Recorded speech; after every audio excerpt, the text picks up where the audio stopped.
Steel Curtain Network.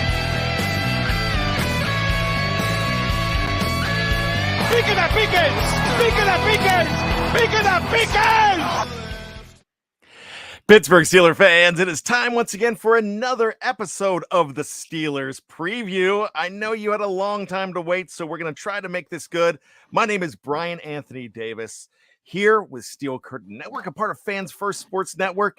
And once again, this is the preview, and Dave Schofield is here as well. Yeah, I'm here. Jeff's not. We've been kind of biding our times, trying to get Jeff's, hoping he would get his technical issues resolved. And then finally he's like, yeah.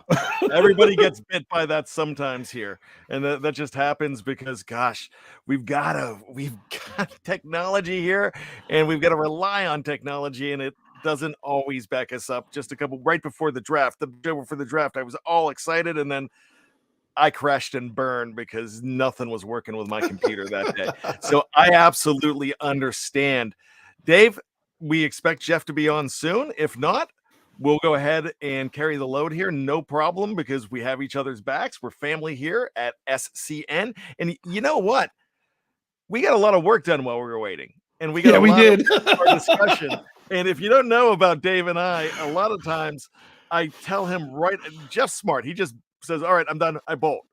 And then Dave and we end up saying, all right, we got to go. We've got so much stuff to do. We got to go. And we end up talking for an hour. And that's kind of what we do. And we say we're going to go about 7 times. Big Bro and I do that after every episode of the Scobro Show. He's in the live chat tonight where we, just catch up with family stuff. Bryan and I usually, talk about work stuff and family stuff as well. But that's because, this is our Steeler family, and we're buddies, and that's just what we do. But we got that knocked out earlier. So, Bryan, I guess we'll get into this topic without Jeff.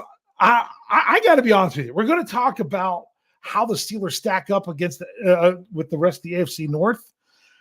I'm going to tell you about the Steelers. I don't know anything outside some of the major moves of the other AFC North teams. I'm not following them like I do the Steelers. I'm probably going to mention somebody who I think is on their team and is not, or someone who I think isn't on their team but is, and I won't know it. That's just because, to me, they are nameless gray faces. I mean, hopefully I won't mess up the Lamar Jackson thing, maybe. But other than that, Bryan, you're going to have to carry me here. I will, but here's something you can talk about. And a lot of people in the live chat want to know about this. There were some moves made today. Oh, yeah, let's talk about that. And let's talk about some news here. And so I tell you what, let's go ahead. We're not going to do these in sequence. The Pittsburgh Steelers made a move today. They brought in another free agent. It's an offensive tackle, I believe, from the Tampa Bay Buccaneers, Dave. And his name is simply this. As I scroll down.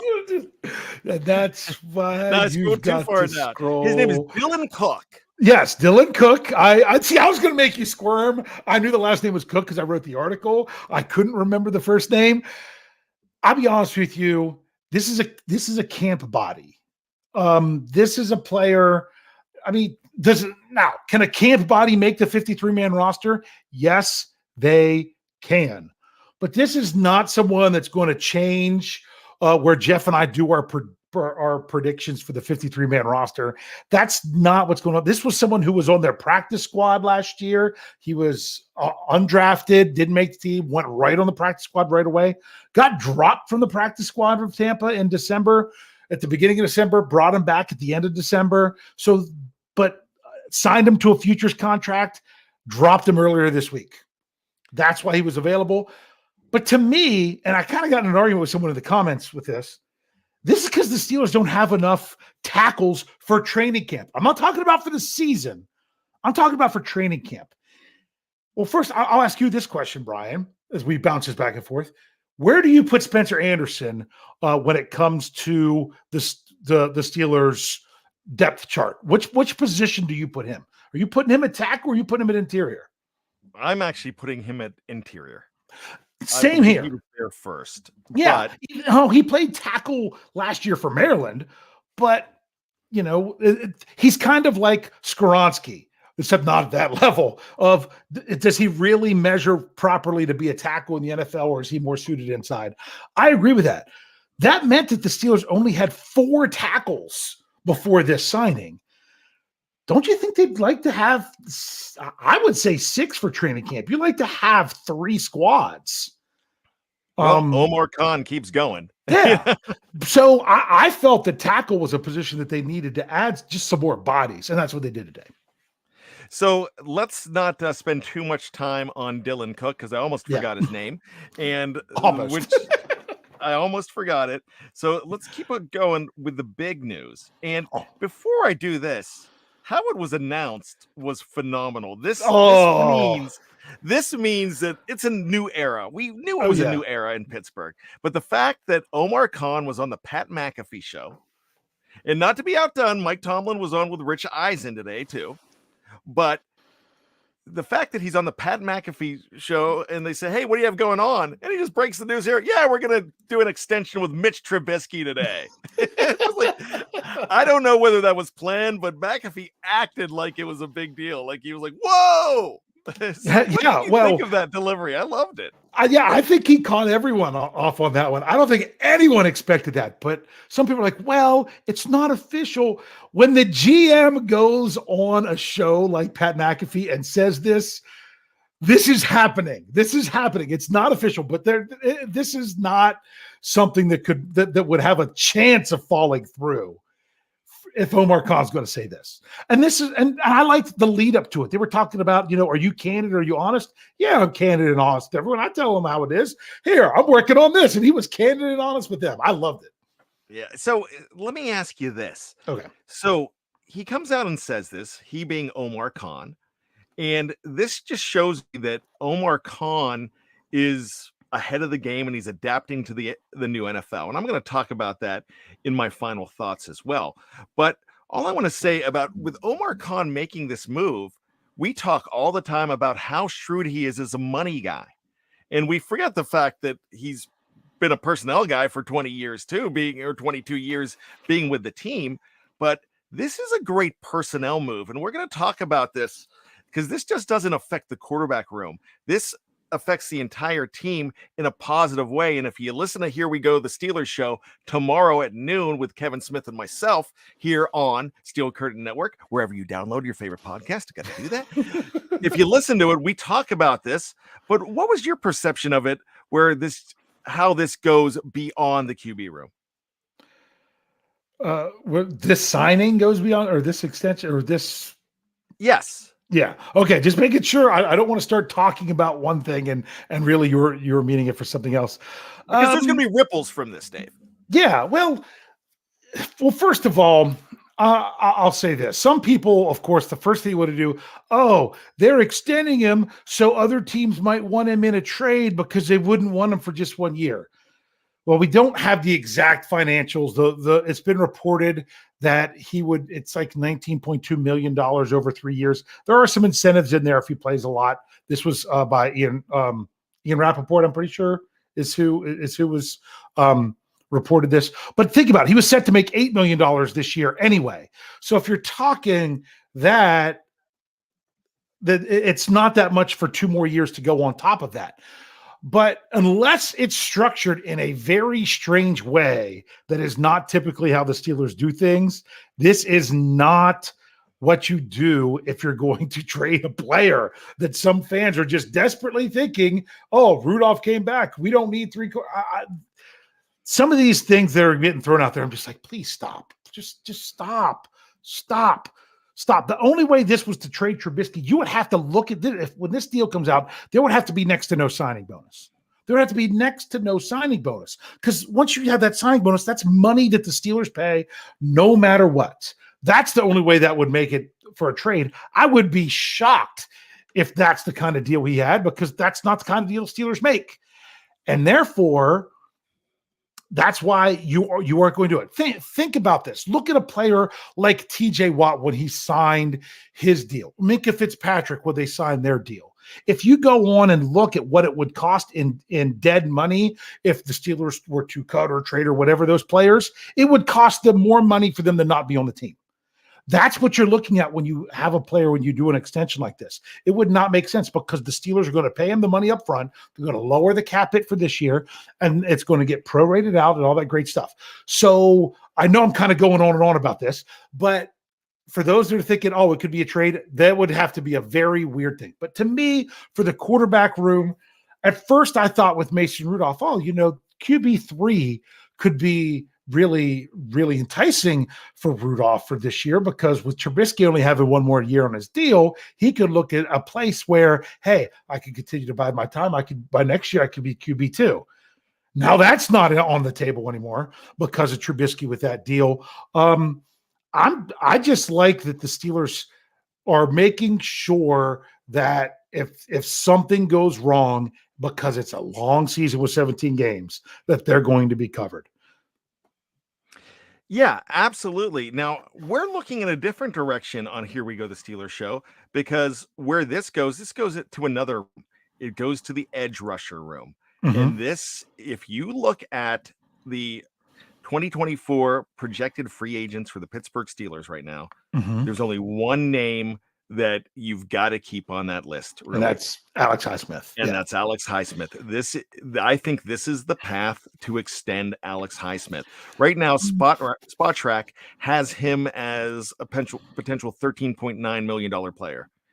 You find ways to make room to go ahead and extend that guy. That's what they're projecting for next year. That doesn't mean that that's not what they're going to dole out to him. But when I go ahead and look at this move, I'm looking at everything else on the list. The next guy that you look at is Levi Wallace.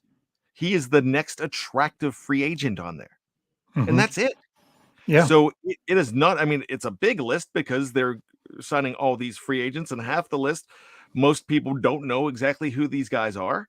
Mm-hmm. But when you look at it, you're like, okay, they're not in bad shape for next year. So this kind of helps them out to not have to make a lot of moves next year. Yeah, and it's always interesting that, when the Steelers, this is something that's not recent news today, when they released Ahkello Witherspoon, something that we had seen most likely coming, especially when him and Levi Wallace got the exact same contract last year. And you're like, are they battling out to keep one of them for next year? The fact they kept him this long was interesting. But everyone's like, oh, they're preparing to do something. This must be for this. Oh, they're extending Trubisky. This must be to save money for someone else. Right now, we'll have to see how much they save with Trubisky because we don't know exactly yet. But they still don't have enough money to go into the season. They still don't. Now, they don't need that money right now. So to think that they're doing it for some big move isn't necessarily the case. Now, could they make another move? Yes, they could. You still have players that you could restructure. I keep saying, don't restructure Cam. He's only got 1 year left. That would make his really big cap hit this year even more super huge next year. Don't do it. But someone like a TJ Watt, you can even get a little bit. I think Boswell is another one that you could restructure again and save some money.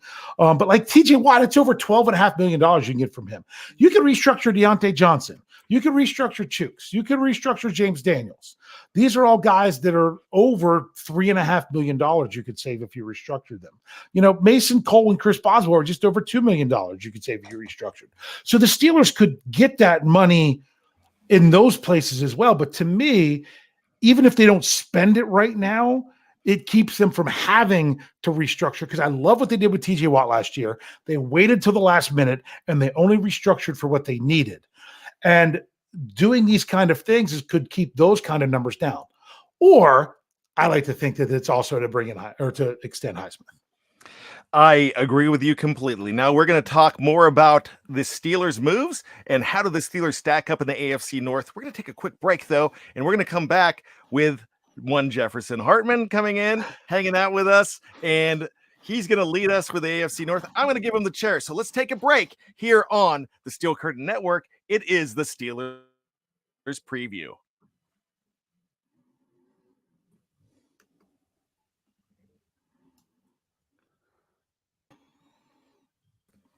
Welcome back to the Steelers preview. My name is Bryan Anthony Davis, but you don't need me. Jeff, take it away. All right. I guess better late than never. I guess I didn't miss anything. Sorry about that, Oh, folks. I was rambling on forever about salary cap stuff. Oh, okay. That's fine. All right, so we're talking the Steelers stacking up in the AFC North. I'm sure you all talked about the news. That's fantastic. So the reason and the crux behind the idea for this was Dave sent me a link. It was an NFL.com article written by Adam Shine, and it basically ranked by division the best quarterbacks, and the AFC North ranked number 1. And so I thought, well, I wonder how we think they rank amongst all positions and not just the quarterbacks. Now, the one thing I want to make very clear is we're not going to go like, okay, well, who's your first? Who's your second? I just want to see where you all think these positions, where the Steelers fall amongst them. And so, in other words, we can start with the quarterback because obviously Adam Shine gave his opinion. Do you think they're at the bottom of the barrel? Do you think they're at the top? Do you think they're somewhere in the middle? You know, we can talk this out and we'll plow through these pretty quick. But let's start with quarterback. Dave, do you agree with? Well, I guess he just said the division. He didn't really say in specific order. So where do you put the Steelers in terms of their quarterback? We'll say starting quarterback, starters, not quarterback room, quarterback depth. We all know about that. Dave, where do you put the Steelers in that mix? Oh, yeah. Well, first of all, about the whole article, I have to say, I like that it was the AFC North was the best. Yeah. And the NFL, because if you think about it, if you're the 4th best quarterback in the AFC North, because they're the best, then that's the analogy that I've used before. You're the ugliest supermodel on the runway. All right. That's just how it is. So I'm gonna go humble. I'm going to go humble. And my expectation for Kenny Pickett is to be number 4. But that's not really where I think he's going to be this year. I want him to be number 4 going in because I want the underestimation to be going on right now, because I honestly think Kenny Pickett by the end of this season could be number 2, but let's not crown him yet. All right, Brian, what do you think? All right. Well, you heard me talking on the show the other day, Bad Language, about the giant chips on the shoulders of these guys. And Kenny Pickett was definitely one of them. He's going to have a huge chip, but he's not going to talk about it. He's just going to smile and chug beer with country music stars. That's all he's going to do. And he's going to go work out and he's going to study film.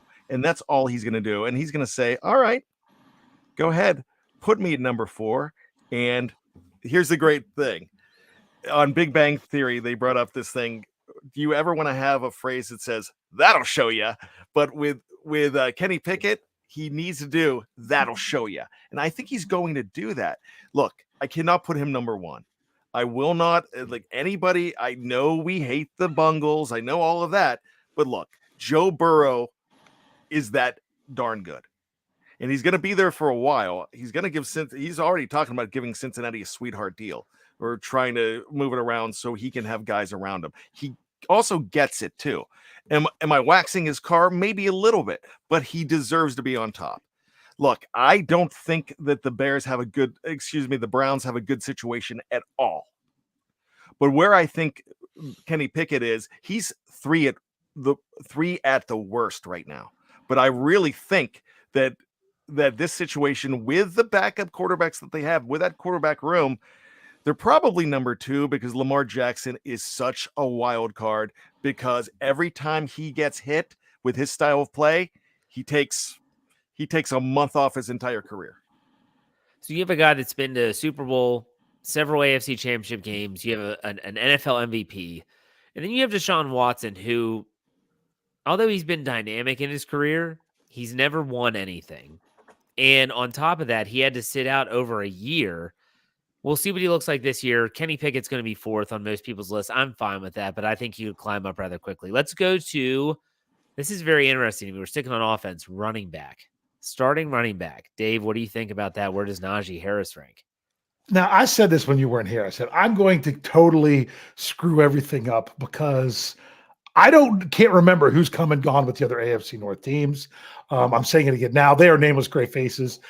Who's the running? I mean, is it still Joe Mixon in Cincinnati? Technically, he's still on the roster. Yes. Yeah. Okay. But it's kind of by committee too. Yeah, and it's Chubb in Cleveland, and it's, I mean, is it Dobbins in J.K. Dobbins? Yep. I'm putting Najee Harris.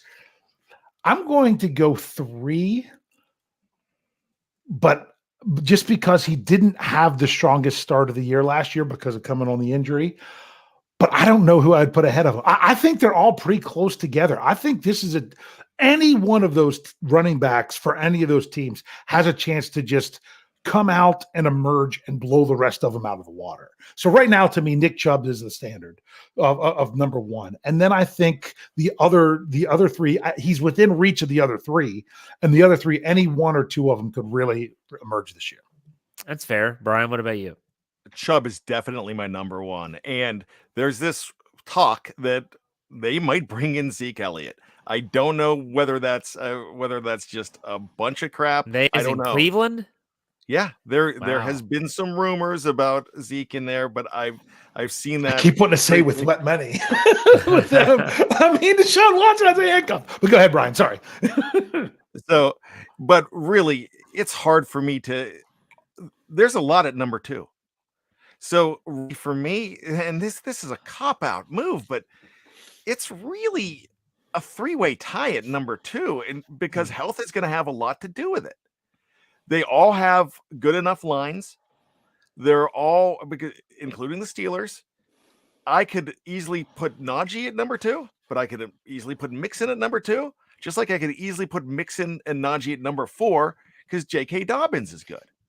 So it's hard to answer this question, but I think health's going to really tell the tale on this one. I'm going to go Najee Harris 2 behind Nick Chubb. Ravens seem to do it by committee, so it's not just J.K. Dobbins. Justice Hill has been there in the past. I don't know if he still is. Lamar Jackson has his share of carries as well. Then you think about Joe Mixon. I think Najee Harris can do what Joe Mixon does, catching the ball in the backfield. They just didn't use him in that way last year, but he's capable. I'll go with Najee Harris number 2, but I think we all agree that Nick Chubb is kind of like I think Dave said, the standard when it comes to running backs in the AFC North. Now let's go to not just AFC North, probably AFC. Oh yeah, he's a beast. He's a monster. Yeah, he is. This is another tough one. Let's look at tight ends. Now, this is plural because you think it's about someone like Pittsburgh. You throw Darnell Washington in with Pat Freiermuth. You throw Connor Hayward in there. You have Mark Andrews, David Njoku in Cleveland. Cincinnati, they don't really have everyone thought they were going to take Darnell Washington in the draft, and they passed on him.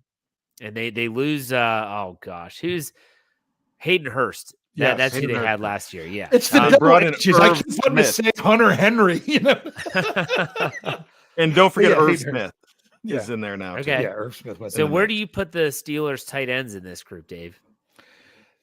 I feel with the tight ends that they're going to be a lot like Mr. Kenneth Shane Pickett, that they're going to be the under the radar group that's going to come out and just really wow some people. But that some of that has to do with how they use Darnell Washington. But Pat Freiermuth, I think, is already picking up steam. But Mark Andrews is still in Baltimore, right? Yes. Yeah. I mean, I just making sure. To me, once again, that's the standard for the division right there. So I can't put them number 1. And the Browns keep adding other people and things, and I can never remember who theirs are. So once again, I'm going to put the Steelers somewhere either 2nd or 3rd, but I think they could really surprise people this year. All right, Brian, what do you think? There's no doubt when I say this, number 2 and nowhere else. Look, the Browns and the Bengals do not have good situations here. Now, we all talk about Mark Andrews, but don't forget the fact that they picked up a guy named Isaiah Likely last year, and he caught about 5 or 6 touchdown passes. And he is very good when Andrews is out. So really, this is not disrespecting my black and gold by saying that Baltimore has the best situation.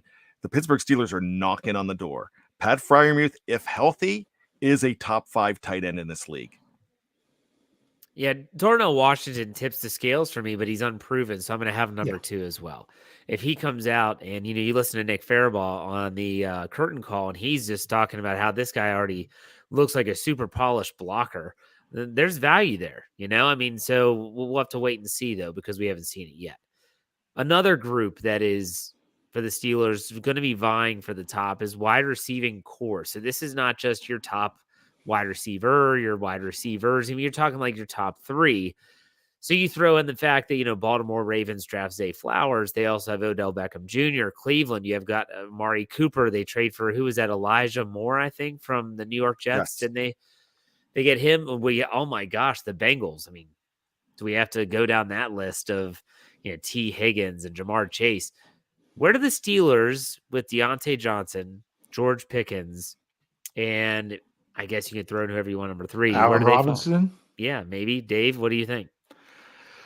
Let's see. The Steelers, once again, their whole offense is young and unproven is the one big thing. So I'm not sold on the Ravens are going to make it work. I'm really not. The Browns, I don't know that how great it's going to be beyond Amari Cooper. I'm going to put the Steelers.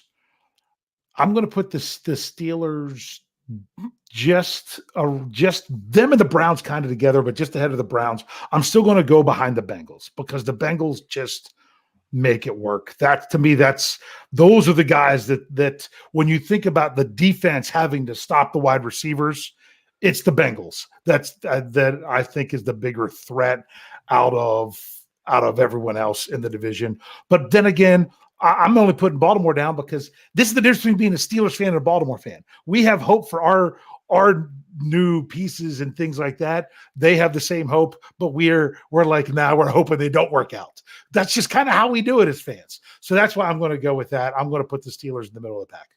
I totally forgot Tyler Boyd as well. So, Brian, there's my Thunder Steeler because I was my first line was going to be when Tyler Boyd is your number 3 receiver. My goodness, you are loaded. They have an offensive line there, and they've got a quarterback that knows how to get to each and every one of them. Cornerbacks are on notice.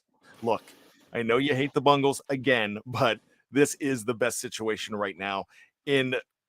This is a top 3 unit in the NFL, probably.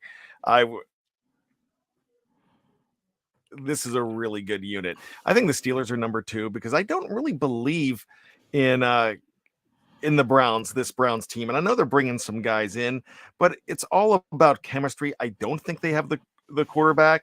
I think Donovan Peoples-Jones is good. I think Elijah Moore is good. I think Amari Cooper has seen better days. So really with that, I'm going to go ahead and put the Steelers at number 2 here.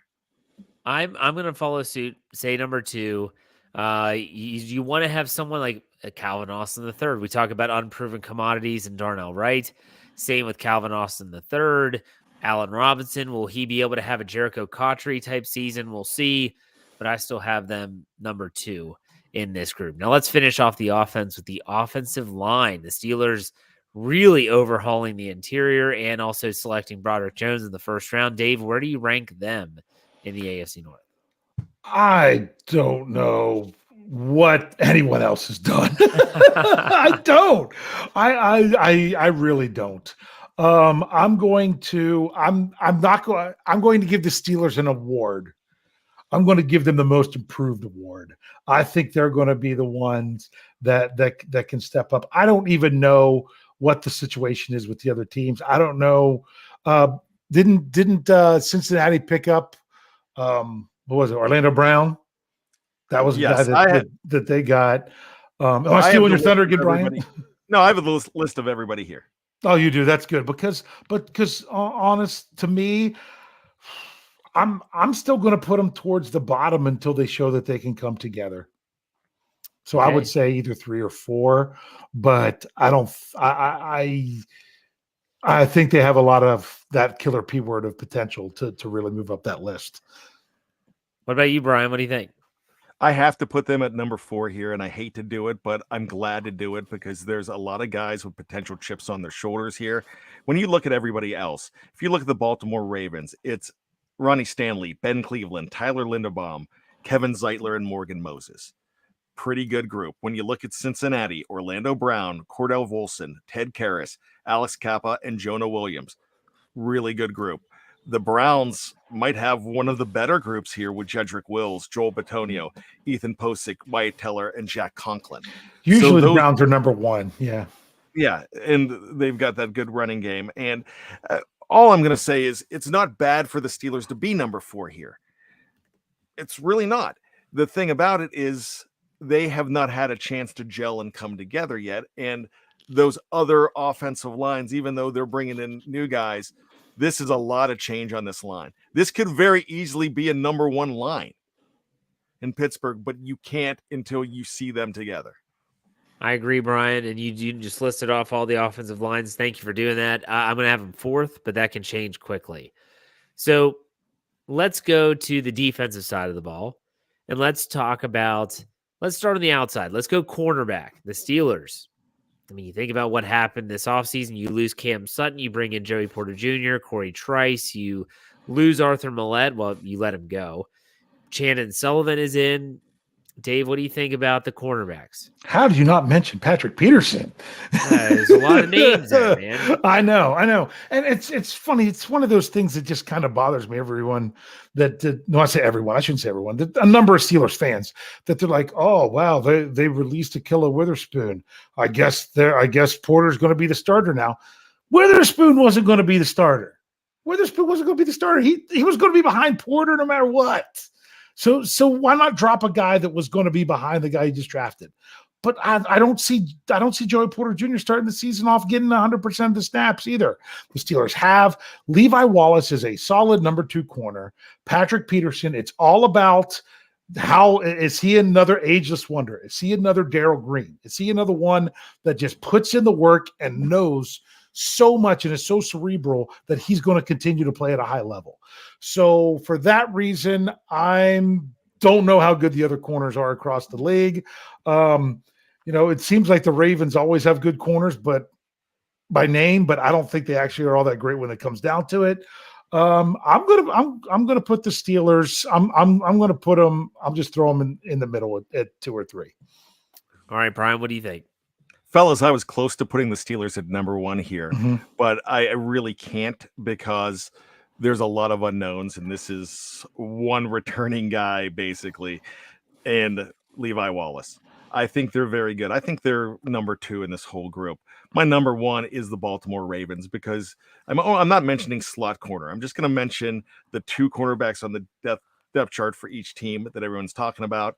Rock Ya-Sin, who they just got, and don't forget, or Scene, excuse me, and Marlon Humphrey. I think that's a pretty good group, even with Marcus Peters probably gone from that group.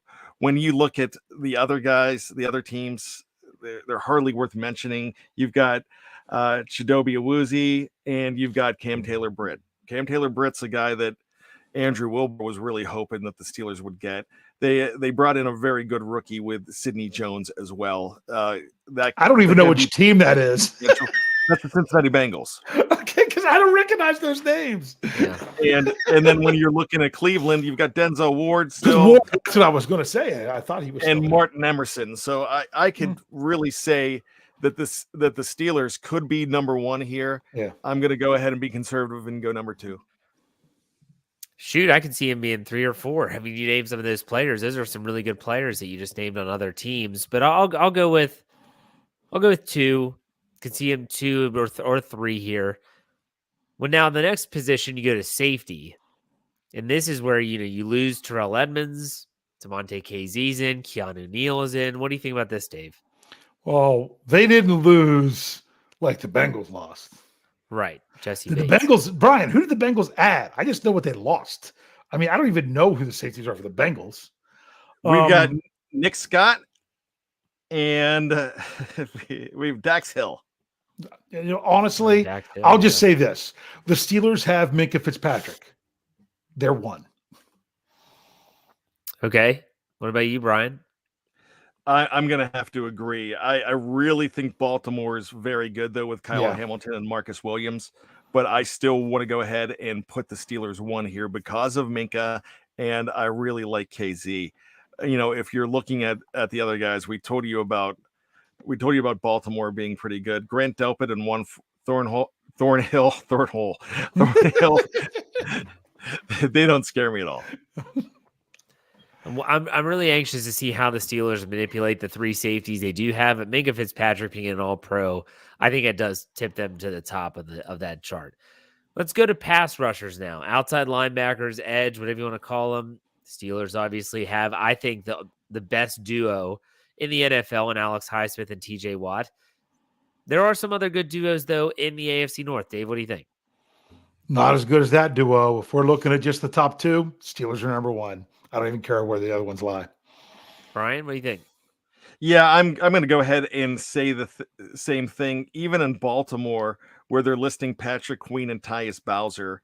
Now Odafe Owe is there as a rush linebacker too. So you look at any of those guys, they're good. I mean, they're decent in Cincinnati as well. When you're looking at Jermaine Pratt, and you're looking at those are inside linebackers. Yeah, these guys are inside. Oh, I'm sorry. Trey Hendrickson is a right defensive end. So really, they're just not. Remember, it's 4-3 versus 3-4. Yeah, they're not even listing. They're only listing two. Yeah, two linebackers here really in this depth chart. So not really anything to get all upset about. Cleveland Browns. They're number two in my opinion. Yeah, they've got JOK and Sione Takatiki. No, the Browns, because I'm looking at edge rushers, not necessarily outside linebackers, because then you're talking Garrett and Smith that they just traded for, right? Okay.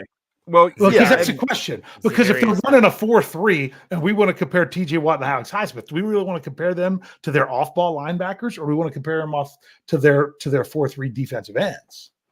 Yes. No. That's what I would do. Yeah. Just the depth chart's confusing me. Yes, that's and this has screwed everything up with like Pro Bowl and All Pro and all that for so long because of the defenses and the way they run it differently. So yeah, I think Cleveland is probably the closest to the Steelers. I totally forgot about the Zadarius Smith trade, which just happened. So that gives them a really good duo. So we'll see with Myles Garrett, even though I hate his guts. So let's go to the inside now. Brian, this is your chance to talk about the inside linebackers. But the Steelers talk about unknown commodities. They basically swap out their entire depth chart. No more Devin Bush, no Miles Jack, no Rob Spillane. In Cole Holcomb, Landon Roberts, Mark Robinson. Dave, what do you think? Yeah. And like, we don't know, there was a visit with Quan Alexander, but then nothing more was made out of that since Monday. So I assume that things didn't come together quite yet, but maybe they'll see if things are better later down the line. I'm going, it's simply because of where it lies for the Steelers. I'm going 4 with this one because I could name and the only one I can't name an inside linebacker for that I don't think is better than what the Steelers have is in Cleveland, and that's only because I can't remember. But I mean, I'm already thinking of you got Baltimore. I think has the best with Cincinnati with Jermaine Pratt there. So to me, the Steelers, they've overhauled it completely. Very unknown. I'm going 4. Okay, Brian.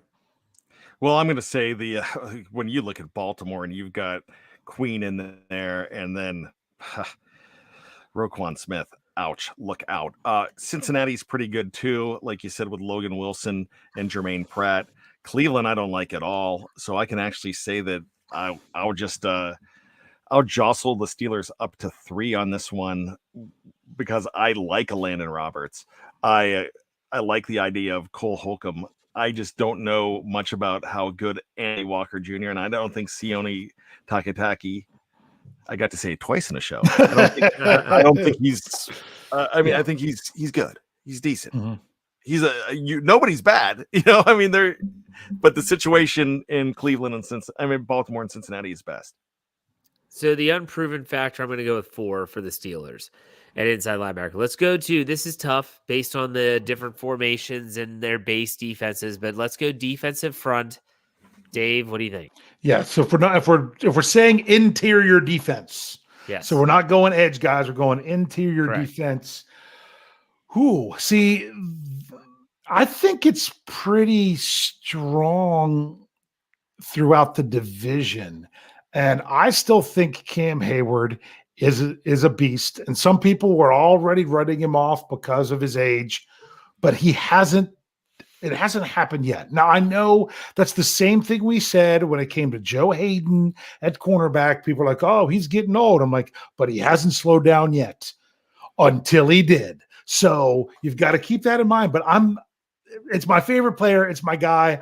I'm going to go with Cam Hayward having another strong year. Therefore, I'm going to put the Steelers. Let me see here. I'm going to put them on because you're talking mainly Cam Hayward, Larry Ogunjobi, and kind of unknown. I'm putting them once again in the middle of the pack. I'm going to say 2. You could maybe give me an argument if I knew the players better to drop them down to 3. I don't think they're the worst, but I also don't think they're the top. But I think the whole division is known for having a strong interior defensive line. Brian, what do you think? The trenches are really good in the AFC North, just like Dave said. I think on both sides of the ball, they really are. I'm going to put the Steelers at number 1 here for the reasons that Dave said, because Cam is Cam. They're bringing in a lot of guys in that middle. I think DeMarvin Leal. I think DeMarvin is a future superstar. I love Larry O, and that the middle of that line, the nose tackle position is going to be fine. I'm actually going to put them at number 1 and not feel bad about it. Okay, I was going to go with 2, but it's still. You think about DeMarvin Leal, how does he fit? You think about Keanu Benton as a rookie. How much does he participate this year? Is he going to be able that nose tackle? We'll see. There's a lot of unknowns there, just like there is for a lot of the Steelers positions. We're not done yet. We do have to do specialists here. Kicker, the Wizard of Boz, but we're talking the AFC North. There's some good kickers here, Dave. Yeah, I'm going to put Boz. I'm going to go ahead because I know he didn't have the strongest year last year, but just knowing what he can do, I'm putting him 2. I'm going to put him just ahead of it's still McPherson in Cincinnati, right? Yes. And Cleveland, who knows and who cares? So I'm going to put them at the bottom. Yeah, that's who it is. That's his name. Another nameless gray face to me. But of course, Justin Tucker he's the standard. So that's the order I have him. You agree, Brian? Tucker 1, Boswell 2. I agree. Tucker's ridiculous. Okay, let's do punters now. It's tough because we know Big Press right now. He's got some competition, but I don't even know the punters for the other teams. I know the Ravens drafted one in 2022. Guess who does? Brian does. Why don't you read those off? Don't the Bengals have a decent punter? I don't know. I don't know. Well, let's go ahead and talk about in Baltimore, it's Jordan Stout. And Brad Robbins here's the deal with Cincinnati. They just drafted a punter. And it's Brad Robbins. So there's really nobody that's an unknown thing. It's a drafted player. And I think they drafted him in the 5th round this year. And the punter is, this is going to be fun. Cleveland Browns, Corey Bojorquez. Or Joseph Charlton. So Bojorquez or Corey. You know what? Big Press, you're number 1. There you go. Dave, what do you think? No clue. Let's say 3. We'll go 3. Okay. I used to know Sam Cook, however you said it, from the Baltimore. He was really good, but no clue anymore. Forever. Yep. Yeah. But Jerquez is my next jersey if I was a Cleveland fan. There you go. So Press lacks consistency, but I'll put him 2 or 3. What the hell? Yeah, but this list isn't. All right. So there you go. A little bit of a pre-training camp, taking a look at how the Steelers stack up in the division based on position. That was fun. Do you guys both have trivia? I know Dave does, but Brian, do you have trivia? Not. All right, David, it's your time. Yeah, Brian and I talked about this beforehand. We're like, we're going to be going later with Jeff having technical difficulties. Brian's like, I'm not even going to bother with trivia. Mine is pretty simple, pretty quick, and it's a follow-up from last week. Do you guys remember what I did for trivia last week? Not at all. My trivia last week, because it was our scheduled release show, Oh. it was about the Steelers Thursday night home games, and they've since they were in Heinz Field / Acrisure Stadium, although they haven't played a Thursday night game at Acrisure Stadium yet, that they are 8-1. Let's turn it around and let's go. We'll go from since 2000 as well.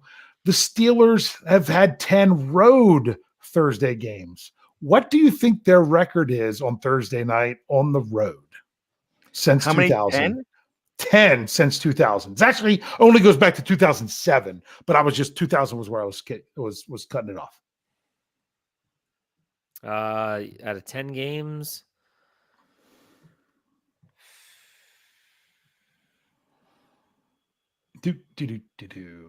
I'm gonna say 2-8. I was gonna say 3-7. Well, it's closest without going over, but it doesn't matter because Bryan, you can take the $100 out of my pocket because that was getting it exactly right. Wow. They are 2-8. Do you know the 2 games that they won? Is it? No. So this is 2010, right? So I can't say Tennessee after that Super Bowl. When are we going? That was at home. These were on the road. Okay, on the road. My gosh, I don't think I can. I remembered one. On the road. Oh, no, they got beamed in the helmet with the Browns. Well, because sometimes you forget about them when they're on a holiday. Was Christmas down in Houston a Thursday? Nope. It's a more typical football holiday. Oh, Indianapolis on Thanksgiving. Thanksgiving in Indianapolis, the 28-7 win in 2016. The other one I would have been impressed was the first one on the list, 2007. Wait. Week 16 in 2007, Carolina. No. Week 16, 2007. Played the West. You're right. In Cleveland. Nope. In St. Louis. Oh, Willie Parker gets hurt. 41-24 win. Yeah. Right before Christmas. Yeah. Yep. So those are the only 2 wins they've had on Thursday night on the road. So especially when it comes to the Steelers, that was a big deal getting their Thursday games at home because it's night and day. Yeah, it really is. All right, Wilson Pava gave us $4.99. Thank you very much for the tip. He said, "What about long snapper?" LOL. Y'all rock. Love the content. Keep it up. The Steelers actually had Nick Boyle, former tight end from the Ravens, in rookie minicamp trying out as long snapper. It was pretty crazy. And Maverick Wolfley. That's right. Yeah, you're right. You're right. And Boyle has been practicing with like a Fisher Price basketball hoop. What? Yeah, I read that. He's been trying to long snap it into the hoop. There you go. Very good. All right. So good trivia. Dave, why don't you do your final thoughts? Final thoughts. You know how last week I said that I had something really poignant and important to say, and I couldn't remember what it was? Yep. I actually remember it because it was when it's brought up again, and it's actually something from your Let's Ride. Not one from your mailbag, not this past week, but the one before. And then you brought it up. Someone else brought it up. It was where they were getting married and they were having a black and gold wedding and everything. And they asked for advice. And I'm like, you know what? I want to just say this, just put it out there because it's something I would like to say. When I got married, I had an uncle that sent me a letter. He wasn't able to come to my wedding. He's my father's sister's husband, but my father's sister, my aunt, passed away about 5 years before my wedding. But it was that uncle, and he sent us a real great letter, and he said, and this was the advice that he gave, and I want to give it to you all just because not only was it great wedding advice, it's great life advice. He said, this is it. He says, don't sweat the small stuff, and everything is small. That was his advice when we went to get married. So when you had that on your Let's Ride, I'm like, I would like to throw that advice out there. And for someone who dealt with his wife, she passed away from a brain tumor and going through that whole ordeal. that was a really big thing. But what he's saying, don't sweat the small stuff, and everything is small, even something like that. So just remember that when it comes to your Pittsburgh Steelers, don't sweat the small stuff. It's all small. It is. Ultimately, it is small. We care, but it's small. Good stuff. Bryan, final thoughts. Well, my wedding advice is have karaoke. That's what I did. And it extended the wedding. Everybody karaoke and got all blitzed except for me, but I tore a ligament. Singing hurts so good, ironically. But with that being said, we also had at our wedding, my starter wedding, we had a Steeler ring bearer pillow. And at my most recent wedding, when I took off the garter, I pulled out the terrible towel and swung that first. I had to do it. So let's go with my final thoughts. This is a little more poignant, and I love that word, Dave. So when I'm thinking about the Pittsburgh Steelers and what they're doing right now, and what they did last year when they brought in not only Omar Khan, but Andy Weidel, and they try to make it a two-headed monster, I think they're ahead of the game right now. In fact, I think that they are setting the pace. They are doing something that a lot of teams are going to follow suit with. So when there's openings, you're going to see a lot of teams trying to bring in a two-headed monster of money guys and personnel guys. And I think that's the way the NFL is going to go. And the Steelers are going to set the standard there with what they're doing, because obviously it's working out very well now. Not to say that Omar Khan is not a player evaluator, because he does have that ability. When you're 20 years on one team, actually 22 in a position, you kind of figure that stuff out. And it doesn't mean that other guys aren't money guys, but when you have two specialists in one job and you have general manager, not really by committee, but you have a brain trust going, it kind of works. So I wouldn't be surprised if this is something that changes the game. And we're seeing it each and every week with Omar doing different things that we've never seen before. Jeff, you weren't on the beginning of the show, but Omar Khan on the Pat McAfee show was a refreshing breath of fresh air. It was really cool to see. Yeah, no, I need to go back and listen. I did listen to Mike Tomlin on Rich Eisen. He had a really good segment. It was really honest. I loved what he talked about, what they do with their rookies and how they schedule out time for the rookies to go through wealth management and social media and stuff like that. It's just really interesting stuff. So check those out for sure. But that's it. Another good show in the books. We'll be back next Thursday for another Steelers previewing whatever the heck we want to preview. So, Dave, why don't you send us out? Hey. We'll see you next Thursday. Take care.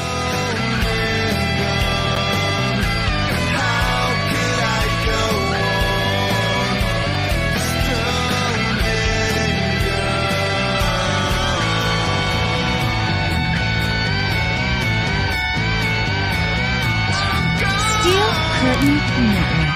Get it. Everybody else gets a little tight.